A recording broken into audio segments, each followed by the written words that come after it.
Səhifəyə cədvəl əlavə eləmək üçün biz table tagından istifadə edirik və cədvəlin içində olan bütün məlumatlar bu elementin içində yerləşir. Ən sadə şəkildə yarada biləcəyimiz cədvəl sadəcə olaraq bir neçə sətir və sütundan ibarət ola bilər, başlıqsız ya da başqa hər hansı bir əlavə kontentsiz. Biz səhifəyə sətir əlavə eləmək üçün tr tagindən istifadə edirik. Bunun mənası table row deməkdir. Yəni birinci sətrimizi əslində yaratmış olduq və sətrin içinə digər sütunlar əlavə edirik. Daha doğrusu desək, xanalar əlavə edirik, hansı ki onlar o məlumatları saxlayırlar. Və bunun üçün td tagindən istifadə edirik. Bu da table data deməkdir. Hansı ki əsas məlumatı bu özündə saxlayır. Deyək ki data 1 yazıram hələ ki və bunu 2 dənə yerə kopyalayıram əlavə olaraq. Table'da data 2 və data 3. Gördüyünüz kimi burada cədvəlin kənar xəttləri görsənmir. Biz bunu əlavə edə bilərik border tagi vasitəsilə və burada 1 yazsaq gördüyünüz kimi kənar xəttlər əlavə olunur. Daha sonra deyək ki bizim birinci sətrimiz tamamlandı və növbəti sətrə əlavə eləməliyik. Bunun üçün bunu kopyalayıram sadəcə olaraq. Bu bizim birinci tr tagımızdır, birinci sətrimiz və eyni sətri kopyalayıram, ikinci sətrimizi yaratmış oluruq. Sadəcə içindəki datanı dəyişəcəm. Bu 4 olsun, bu 5 və bu da 6 olsun. Gördüyünüz kimi bizim 2 sətir 3 sütundan ibarət olan bir cədvəlimiz yarandı. Və buradakı td-nin hər biri bir xanadır, hansı ki bir məlumat saxlayır özündə. Tr-ın hər biri isə bir sətirdir. Və xanalar alt-alta düzüldükdə sütunları əmələ gətirirlər. Bir çox hallarda isə bizim cədvəlimiz biraz daha mürəkkəb olur və cədvəlimizə başlıq hissəsi, content hissəsi və sonluq hissəsi əlavə eləmək istəyə bilərik. Bunu necə edirik? Bizim thead adında bir tagımız var, hansı ki səhifənin başlıq hissəsini təşkil edir. Başlıq dediyimiz hissə isə hər bir sütunun özünün başlığı olur və biz o başlıqları əlavə eləmək istəyə bilərik. Bu nə deməkdir?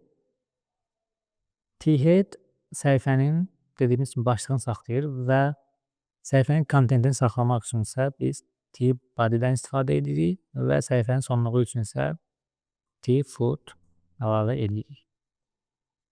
Başlıq hissəsindən başlayaq. Deyək ki biz bir cədvəl qurmaq istəyirik, hansı ki meyvə və yaxud tərəvəzlərin adları, 1 kilosun qiyməti, neçə kilo alınıb o və sonda yekun qiyməti yazılan bir cədvəlimiz olsun. Biz əvvəlcə həmin cədvələ başlıqlar əlavə etməliyik. Bu başlıqları isə thead tagının içinə yazırıq. Burada nə edirik? Yeni bir sətr əlavə edirəm. Və bu sətr bizim başlıq sətrimiz olur, hansı ki sütunların adlarını özündə göstərir. Və bizim başlıqlarımız nə olur? 1 th qoyuram başlıq üçün. Bu da table heading deməkdir. Bu şəkildə. Digər məlumatları bayaq gördüyünüz kimi biz td-nin içinə yazırdıq. Bu sadəcə olaraq məlumatlardır. Amma başlıq qoymaq istəyiriksə, xananı başlıq olaraq göstərmək istəyiriksə, th yazırıq. Və bizim birinci başlığımız olsun meyvənin adı. Gördüyünüz kimi burada qalın şriftlərlə yazılmış olur, avtomatik başlıq olduğu üçün. Mən bunu 4 dənə kopyalayıram. Bu ad əvəzinə olacaq 1 kiloqramlı qiyməti. Bu çəki, yəni nə qədər almışıq. Burada isə ümumi qiymət olsun. Biz burada ikinci bir tr da əlavə eləyə bilərik, amma bizim cədvəlimiz üçün bir dənəsi kifayətdir və biz başlıq hissəmizi bitirdik. Bütün sütunların başlıqlarını əlavə elədik. İndi isə bunu bağlayıram hələ ki buradan. Tbody'ni əlavə edirik, hansı ki bizim məlumatlarımızı saxlayır. Burada bir neçə dənə meyvə əlavə edəcəm. Əvvəlcə tr yazıram və td-ni 4 yerə kopyalayıram. Çünki bizə 4 xana lazımdır ki, hər birinin altını dolduraq. Birinci meyvəmiz olsun alma. 1 kiloqramın qiyməti olsun 1 manat.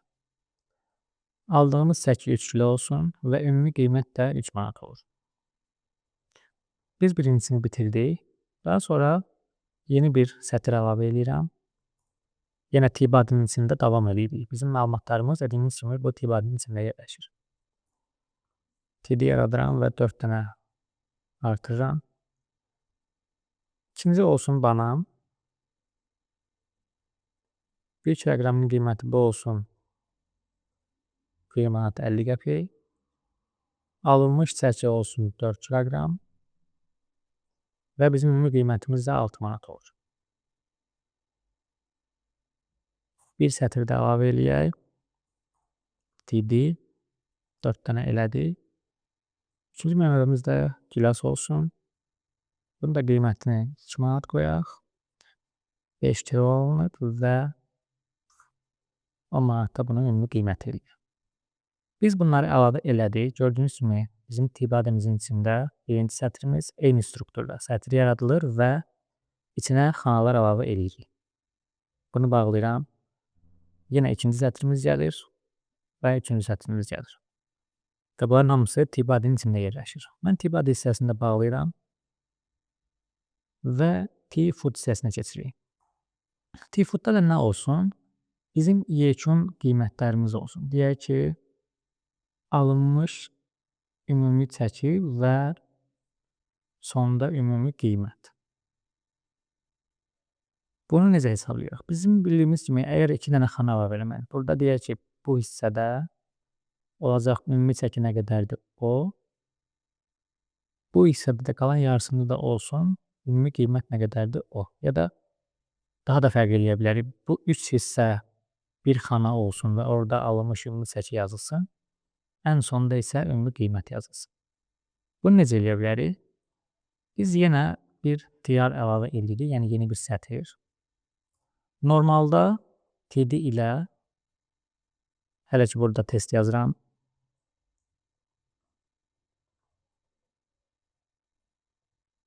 Və bu şəkildə olacaqdır biz əlavə eləsəydik. Amma bizə lazımdır ki, bu üçünü birləşdirək bir xana olsun. Sondakı xana isə tək qalsın. Bunu necə edirik? Demək ki, bizim axırda 2 dənə xanamız olacaq. Ona görə 2 dənə saxlayıram. Burada yazıram ümumi qiymət, ümumi çəki daha doğrusu. Ümumi çəkimiz bizim 9 və 12 kilo. Burada isə eləyirik ümumi qiyməti.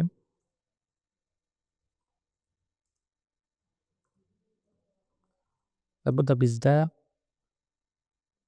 9 və 19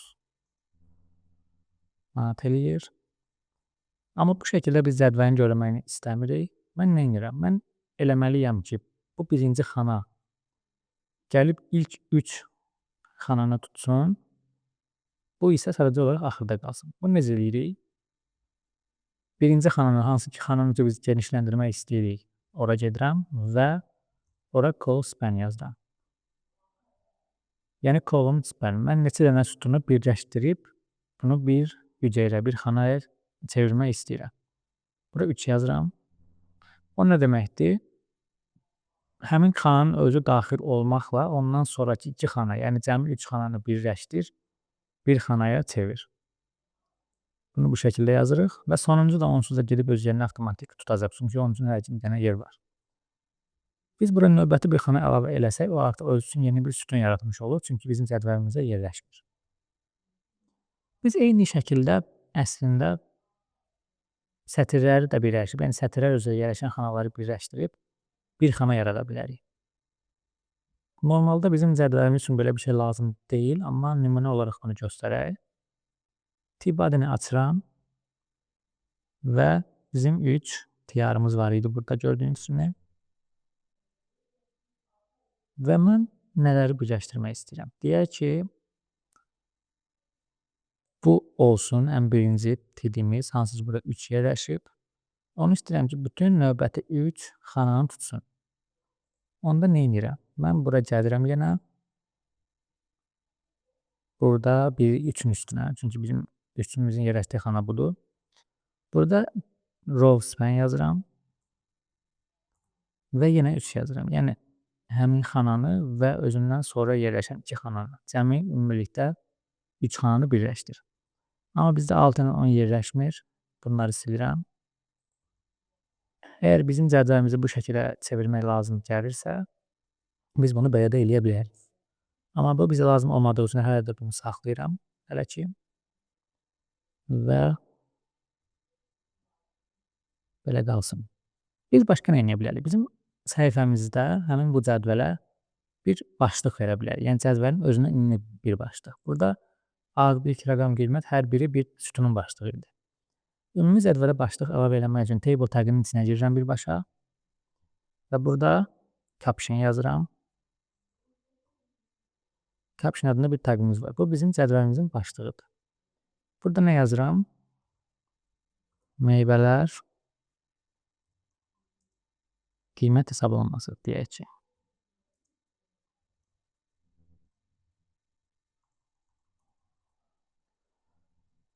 Bu başlıq sırf bizim cədvəlimizə aid olur. Yəni axtarış mühərriki bu məlumatları oxuduqda görür ki, caption var və table tagına aiddir. Artıq bu ikisini ümumi bir kontent olaraq görür. Bunu niyə deyirəm? Biz burada götürüb belə bir play də yaza bilərdik. Eyni mətni, meyvələr qiymət hesablanması və bunu işlətməyə də bilərdik. Amma bunda artıq bu p tagı cədvələ aid olmuş olmurdu. Ayrı bir kontent kimi hesablandı. Amma bu şəkildə isə artıq caption cədvəlin özünə aiddir. Bizim əlavə olaraq bir tagımız da var. Bu call groupdur. Bunun üçün cədvəlimizi biraz sadələşdirək.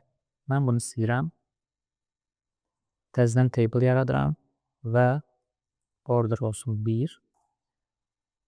Bura tr yazıram. Yenə td data 1 hətta data 2 və bunu kopyalayıram.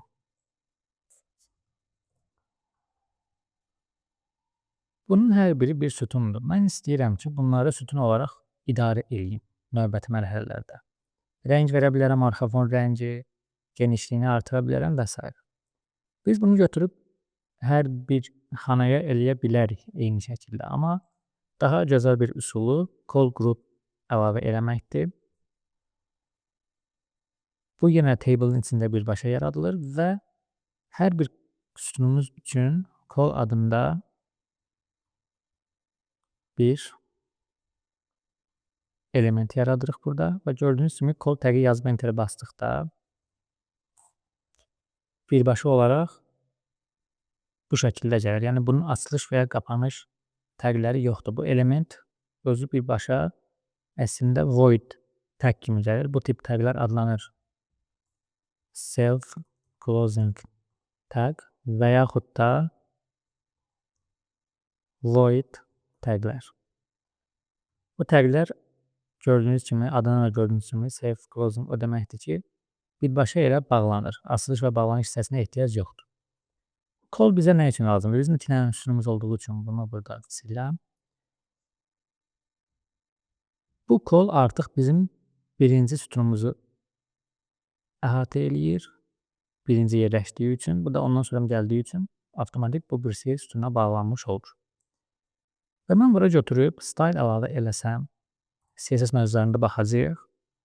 Deyək ki, background color olsun red.